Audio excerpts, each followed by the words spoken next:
Thank you. My name is DaWen Tien. I am the gift of money. That's my handle on Instagram.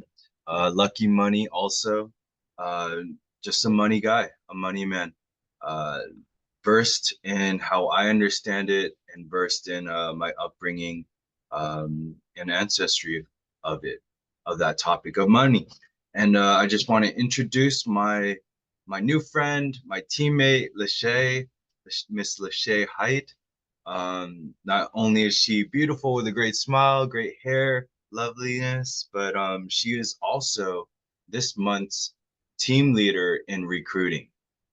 We belong, we are in a team called Vision, Inspire, Prosper. We are VIP off of Lion Star and Global Financial Impact. And I just wanted to welcome Shay to this quick little recording we're going to put on about recruiting. Well, thank you so much for that warm welcome. I'm so happy to be here. Thank you. Yeah, well, I'm happy to have you, LaShay. Thank you for your graciousness too.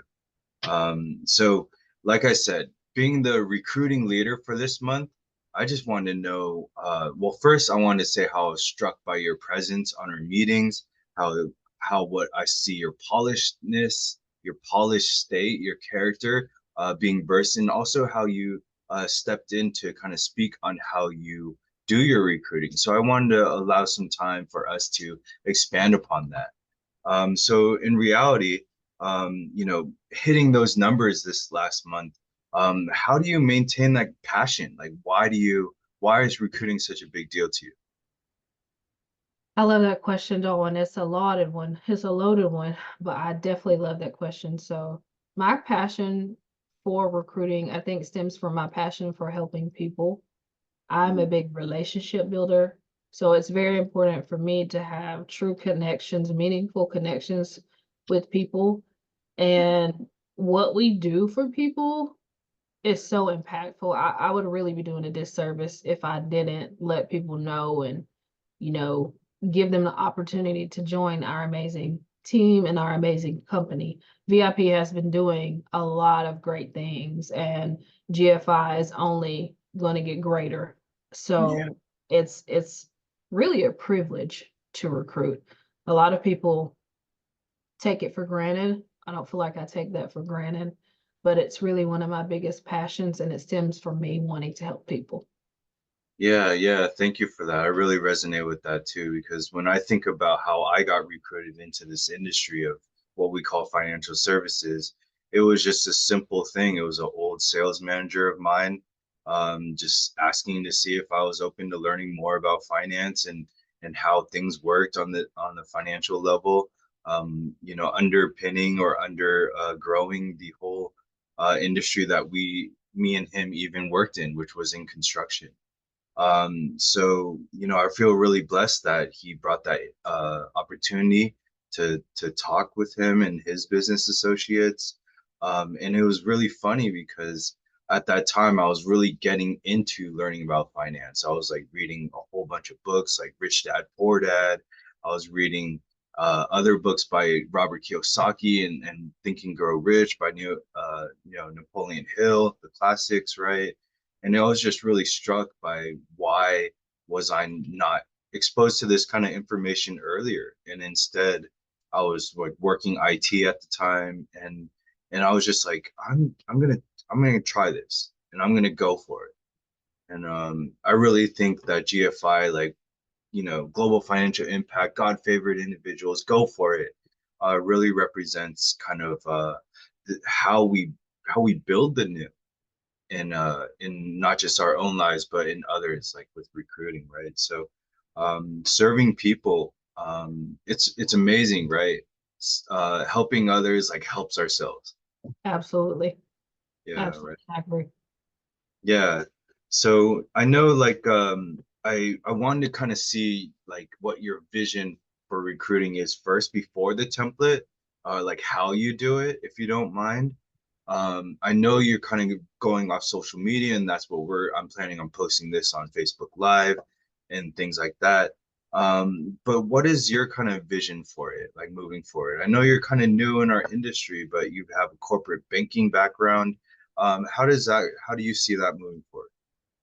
Yeah, so I do have I have over 13 years experience in the banking industry. So finance coincides with it. But when I learned about what GFI does and what the industry is actually about, there's so much that I was lacking in. And there's so much information that we're not taught in schools that is provided here. So although I had an extensive background in banking, have it still doesn't compare to what I'm learning and what I'm able to educate people on now. It's real life things. And some of the ways that I go about recruiting and a lot of things that have worked for me, I kind of wrote some things down here. Mhm. So we have amazing leadership over here at GFI. And one thing I do is I utilize leadership. I utilize my trainers, I utilize my mentors, I utilize my teammates because although I'm in business for myself, I'm not by myself. And that's one of the biggest things I would encourage anyone coming into the industry to do is to utilize your resources, utilize the people that have more experience than you, that have been in the industry longer than you, that are doing what you want to do. So if you want to be a great recruiter, reach out to those who are already great recruiters, pick their brains, see what they do, see what systems they use, and things like that. Another thing that really helps is to get a really clear vision on what it is that you want out of your business. So that requires you to dig a little bit deeper to decide, have a conversation with yourself about what your dreams, what your goals, what your aspirations are, and sit down with that, get that clear in your mind, because every decision that you make after that, you'll be able to weigh it up against, does this fit my vision? Is this going to get me closer to my goal? And that will make your decision making process easier. If you don't know, if you don't have a target, is going to be next to impossible to hit it. So have your vision clear, have your target clear of what you want your business to look like, and it'll make it easier to go for it. A third thing is personal development. Personal development is a must. I love the books that you mentioned. Robert Kiyosaki is a great writer, great author. Rich Dad, Poor Dad really opened up my eyes to a lot of the concepts, opened up my mind to, hey, okay, this does make sense, or this doesn't make sense, or why has this always been this way, or here's how I can change it. Absolutely. Rich Dad, Poor Dad, Think and Grow Rich, The 5 Levels of Leadership. John Maxwell is also a great resource. Some other books that I like are How to Win Friends and Influence People and Who Moved My Cheese. Those are all some great things, but personal development, whatever way it works best for you, whether it's listening to audiobooks, whether it's actually reading the book, flipping the pages, you know, finding time to pour into yourself. Because when you pour into yourself, it's going to be a lot easier for you to help your teammates out. We've all heard the saying, you can't pour from an empty cup. It's impossible. So you need to fill your cup, make sure you're developing into the type of leader that your teammates want to follow and your business partners will be happy to follow. And then 4, overcoming challenges.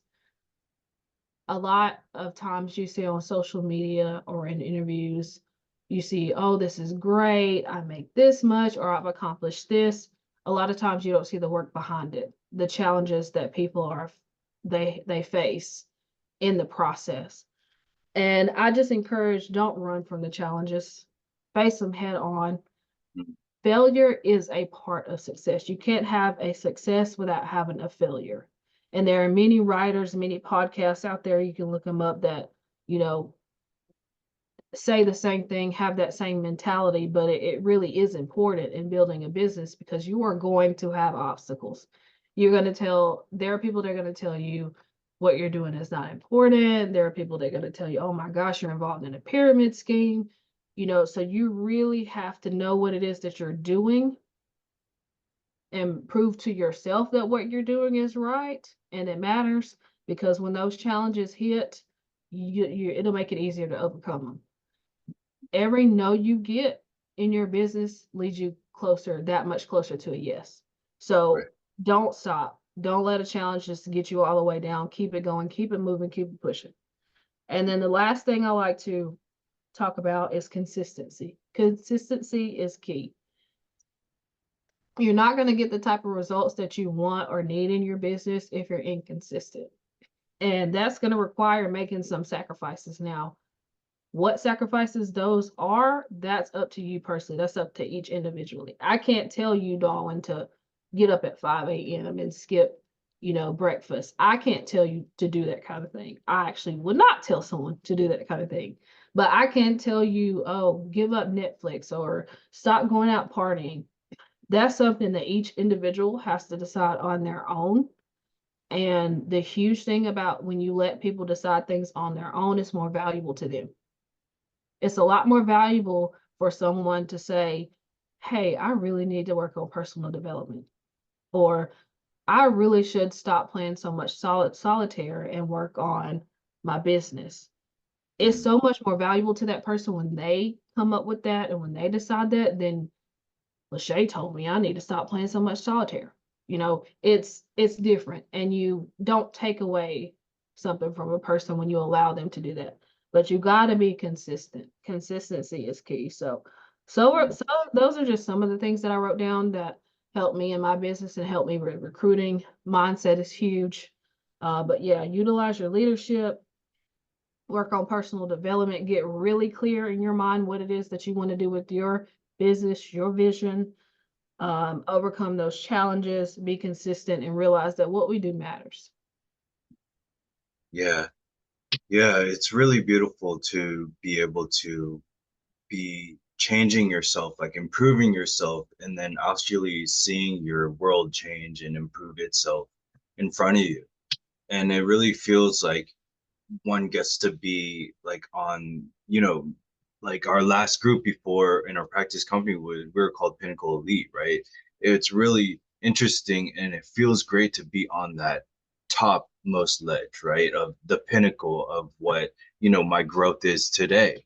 And that's the beauty of each day too, to be in the newness of my life and to be moving forward in a new direction that is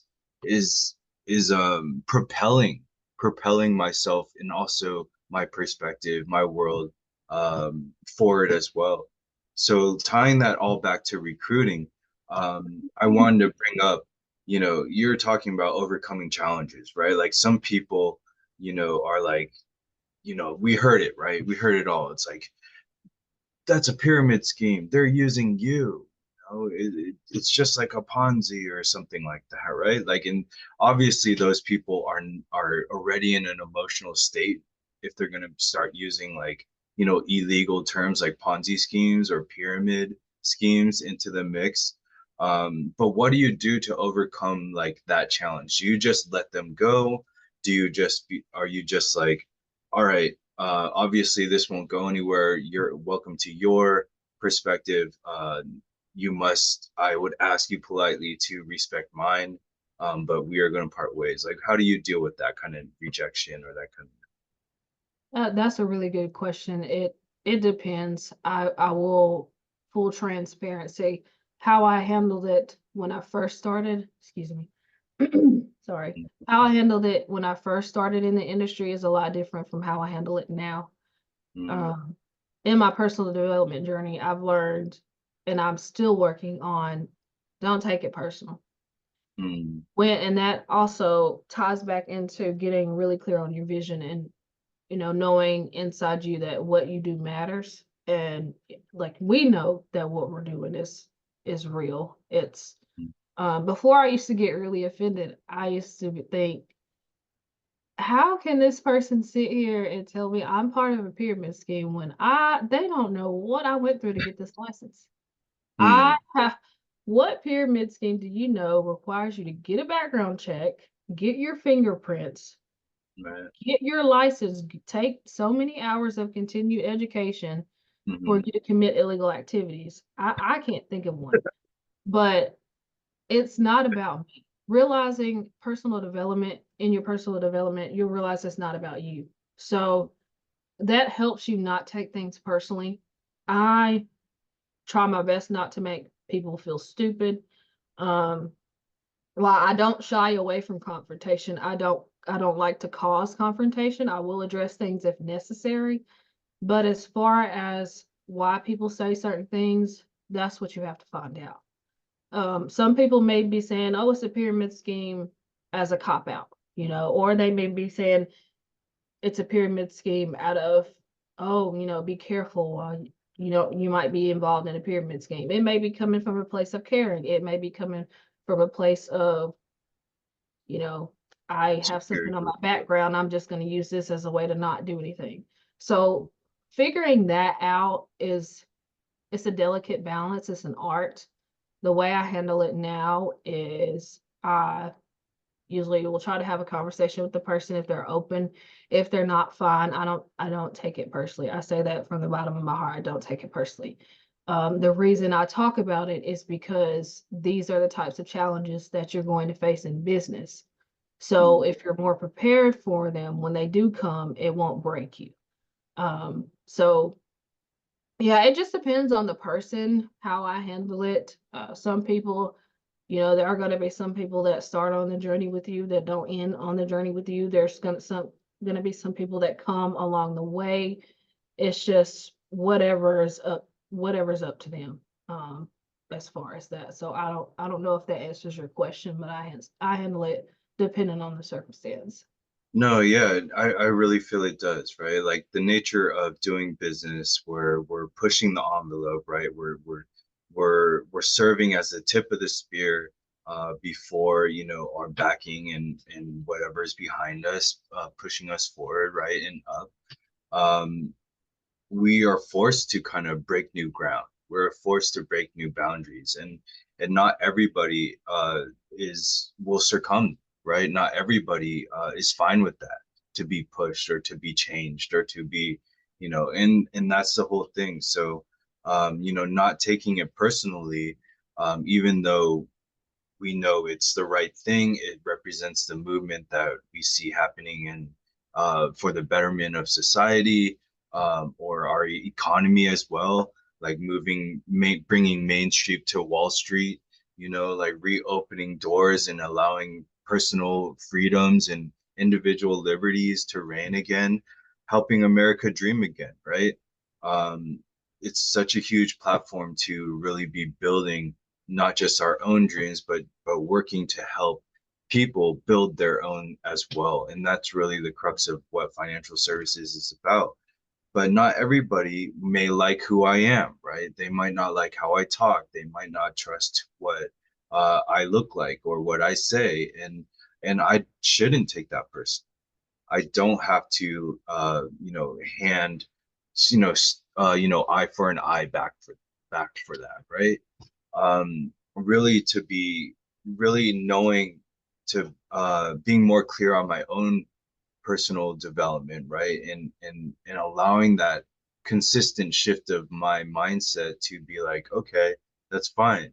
Of course, like I will practice self-defense or something, but you're welcome to be you, and I know what I'm doing is the right thing. So in the reality of the situation is, yeah, I can take a look at their heart and try to know how to let go, but also know how to be empathetic as well, right?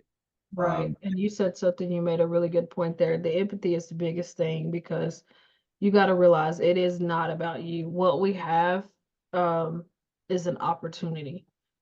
No one owes us anything, and we don't owe anyone anything. So if they decline the opportunity, that's not a reflection of you. That's not a reflection of the business. It's just it wasn't the right time for them, or they weren't a good fit. It's fine, move on.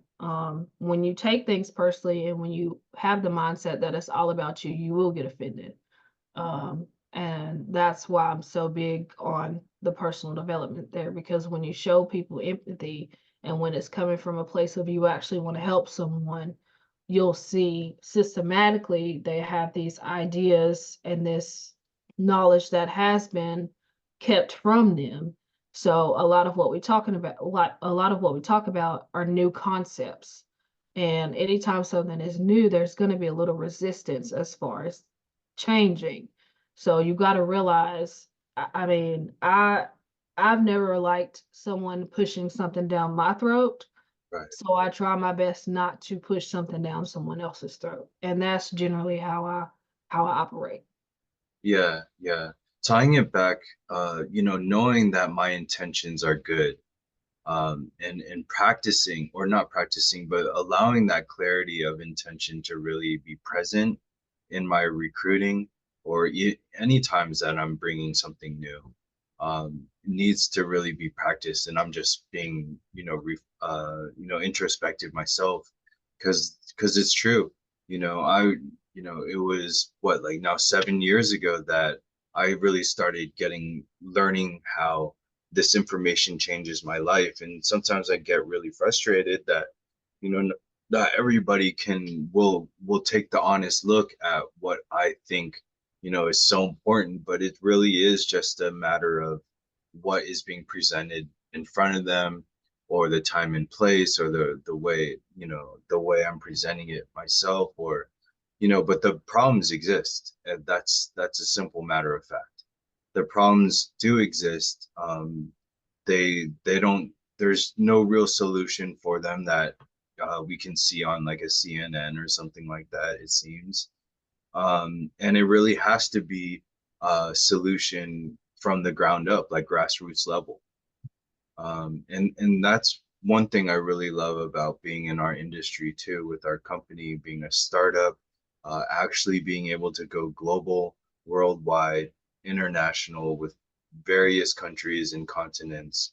Um, it's almost as if the real reasons um, why money standardization in a way is good, um, so that there can be cross-border kind of sharing going on, saying the same messages of, you know, hey, you can do it too. Basically, it's like you can do it as well. Like, look at this, like this works, and it can work for you. So, Absolutely. uh, yeah, it's really beautiful. So, you know, knowing that like you're pretty new to our industry, despite, 13 years in the banking industry, um, where do you see yourself kind of moving towards, like in the next 5 years or the next 10 years, maybe 1, 5, and 10 or something like that? So that's a good question too. So I came from the practice company as well, and I was there for 6 months. So um I will say I always had a big vision when I first came into the industry. I have been searching for a opportunity that fit my goals and my needs. I want to have time freedom. I want to be able to travel. I want to be able to be there for my family when they need it financially, um, or just need me in person. And one of the biggest things I want to do is, there's no way I can repay my mom back for all the things that she's done for me, but that's not going to keep me from trying. So one of my dreams is to be able to retire my parents, and that's a concept that was never mentioned in my household growing up. Something I didn't even know was possible until I got into this industry. So I have a very strong why and a very strong motivation to continue that why. So where I see myself in 5, 10 years is, I am focused on recruiting and building an agency and sharing this information with as many people as possible, is to have an agency of agents that are doing the same thing, that are achieving their goals, because everybody's goals, dreams, hopes, aspirations are different. But creating that space for people to have ownership rather than being owned. You know, I would love to not have to request off for vacation and wait for an answer, and I see myself already doing that really soon. So um also inspiring others, just our baseline of what we do, inspiring others to dream again, because I sat on a lot of appointments and we ask clients and recruits and business partners a certain question like, what would your life look like if money wasn't an issue? What would your life look like if you had the time, if you had the resources where you could do whatever, if you were debt free? And so many people struggle to answer that question because they've never thought about it. And one thing I was telling someone earlier today, salary is the wage they pay you to forget about your dreams. So that's why I'm so passionate about what I do. And that's why I know where I'm going to be in the next 5 years is going to be amazing compared to where I am now. I already see myself there. Yeah, I think that's a beautiful way of phrasing it, right? Because knowing that we've kind of lived in that almost, it can still be called debt slavery because, our GDP remains the same while our national debt continues to rise. So, in a way, like working in a W-2, a wage position, is futile, is really futile way to, you know, reach for our dreams and reach for the stars and live the American dream that we've all been sold all around the world. America is still, the USA is still the best country for so many people to move to, and it's because the American dream is real. However, how to live it has not been real. How like systematically it's been, created like cookie cutter format, to do it is not isn't sufficient for the Yeah. reality of the dream. And I think that's the beauty of our business because we're able to really, work on our own timing, be our own boss. Of course, we have a structure and a way to do it, but it's a voluntary process. You show up because you want to. I show up because I have a desire to be there, at our meetings, and in our participation even in this little recording we have going on. This is an entirely voluntary effort, but it's kind of just us mastermind, right? It's us like-minded people living in the moment together because we're pulling that future closer to us.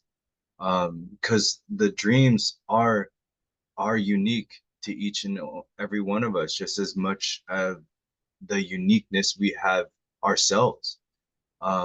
Like for myself, my parents don't need my financial well-being. They need me to be here though. They need my person to help around the house, make sure things stay in order, to provide the more newness and grounding for life. Um, and what I need from them is the same. How I keep moving forward though is to know that their their dream is still alive in me and I'm still watering that dream, right? I'm still keeping that plant growing. And I have intentions to, grow that into a tree, a nice, strong, stable, identity more than, simply founded on, monetary terms. But um, I know having that kind of freedom stems from financial freedom, stems from financial stability, from security, financial security. And having a financial identity also allows that kind of, Mario actually said it in today's meeting. I think it was him, or maybe it was like Bob Proctor I was listening to in the morning. It could have been, but basically, it's like when we know that we have like a deadline. Yeah, Mario talked about it. When we bring up a deadline like, hey, get licensed and promoted in 60 days, LP 60 if you're on today's training. Um, and if you are already licensed, then, even more power to you, because a licensing process can probably take around 30 days and you can get promoted in 30 days, which means net license, $1,000 at least cash in your bank account or in your pocket, and higher promotions or commission rates, right? And getting started building your own agency and things like that. So LP 60, but having that deadline of 60 days is so crucial because we know we know our boundaries now. We know like, hey, I gotta sacrifice watching Netflix or I gotta sacrifice watching the NBA finals because literally that 2.5, 3 hours is just too much time for me to base my perspective on. and it's not even my team playing, right? But really what I'm saying is like just like what you've been talking about today, it's like our leadership really allows us this system, just like what you're dropping with us on how to get something done, but also, you know, they're really providing um, a grounds for how to structure our conversations about our dreams, our aspirations, our goals, and it's really beautiful because they're not our bosses. We don't ask them for a vacation. They actually pay for ours. So it's a total flip. Like the whole debt slavery position that I know and have worked on, worked in for over 20 years, just in a, salary or hour to hour working worker. Um, it's totally flipped on its head to really be like, hey, the more that I grow, the more that my paycheck will grow. The more that I'm developing myself, the more that my business is developing itself and my income will be developing as well. So it's a beautiful thing. And tying it back to recruiting again, right? It's last question. And then, I just want to talk real quick about mindset, right? Knowing that your mindset has reached this far, right? Like, um, can you kind of just relate to me and our viewers about how that occurred? Was it pain? Was it like seeing like your parents suffering, or was it just being frustrated in the corporate position that kind of got you to kind of be like, no more. I'm not taking this anymore. I'm changing, and I'm gonna do it myself, or I'm gonna find how to do it and do it. And then when you're able to talk about that, it's like um, yeah, I guess we could probably end our recording there, but my thought was, how do you see yourself continuing that kind of paradigm shifting throughout? Okay. Yeah, that's a great question. I didn't, my parents haven't suffered. I haven't seen suffering. I would say for me, that's a loaded question. But for me, I just got so tired of doing the same thing and not getting far. Mhm. Go to work, get a paycheck, come home, pay your bills, pay your debt, figure out what's left. Days, months where you had too much month and not enough paycheck, struggling with how to pay this bill or that bill. There have been times in my life that I've been with a lot of income. There's been times in my life where I've been without.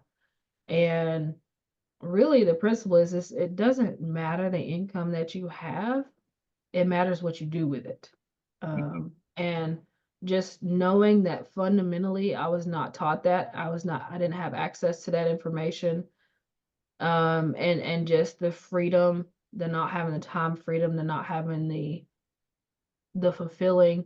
Now I do have a certain fulfilling in what I do. I'm a proud Jehovah's Witness, so I have my spiritual fulfilling in that.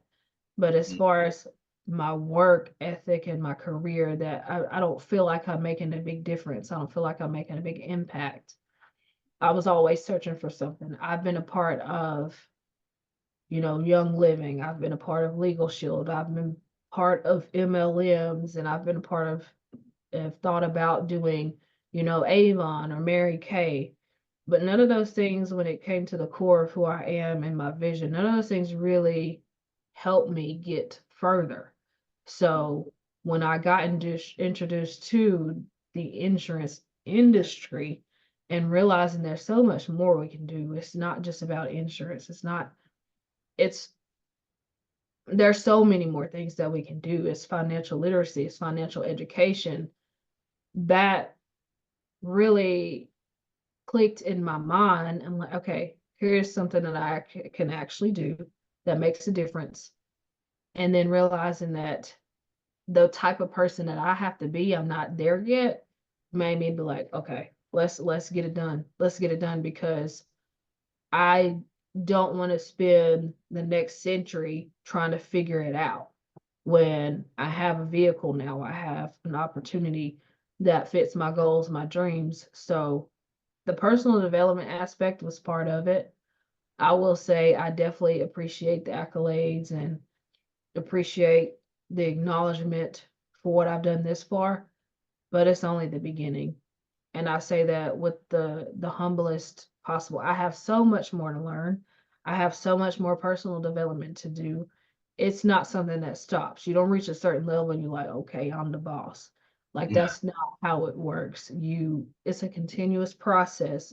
It should always be a continuous process. And my biggest thing is, again, I said this previously, but I'm really big on building relationships.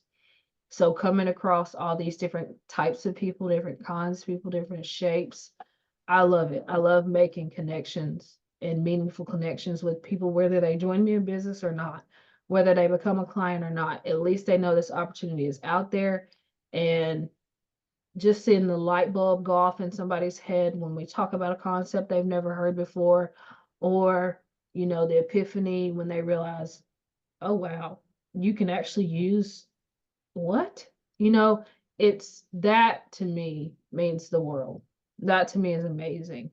And so the fact that I can help families personally by sharing what I know is tantamount to just absolute joy. So my personal development, it's a journey. It's going to be a forever journey. This is just the beginning. This is not the destination. And I do have a lot to learn. I can't remember the famous writer, but I love his quote is, I think it was actually How to Win Friends and Influence People, Dale Carnegie. He said, the only thing you need to know and realize that you need to know is you know nothing. Yeah. And that right there, if you approach things with that, you will go far no matter what it is that you're doing. Yeah, I really agree with that, right? Like providing service is the best feeling that people can really feel, like to do things with others for the right reasons and the right intentions is just one of the most holistic and pure kind of feelings of like love and compassion and like empathy, right? Like we talked about, but like positive intentions, right? Like living well and um to have to do things with a price tag attached just deadens the spirit of it. And knowing that we do this literally, we educate for free. We do this because we love doing it, but we also happen to just get paid righteous amounts of money for it, right? And that's the beauty of working in financial services is that it's not about the money. It's about the service of money. Like with money as the forefront. So we're fixing money problems. We're actually money doctors in that way. We see issues with people's finances and we work to fix it. And doing so, we just make money that way rather than like, hey, it's $100 to fix a watch or to, $1,000 to reset your ankle at the hospital or something or a finger, right? No, there's no price tag involved. It's just a service that we provide. So I really love how we're able to, keep the purity of business alive. And recruiting is just such a big part of it. Like, like I'm learning how to be better at finances the more that I work in this financial service business. And someone recruited me to just get better at finances. Simple as that. And I answered. So, so really, LaShay, I want to thank you for answering the call. It was totally random. Like we talked on the phone, like for some time before, like after our meeting last week, and I was just letting you know, like I think you're awesome. I think you're amazing. I think you have such a gift. I think you've been blessed, and I know you do great works simply by what I've seen, and I'm sure in this recording it represents that as well. So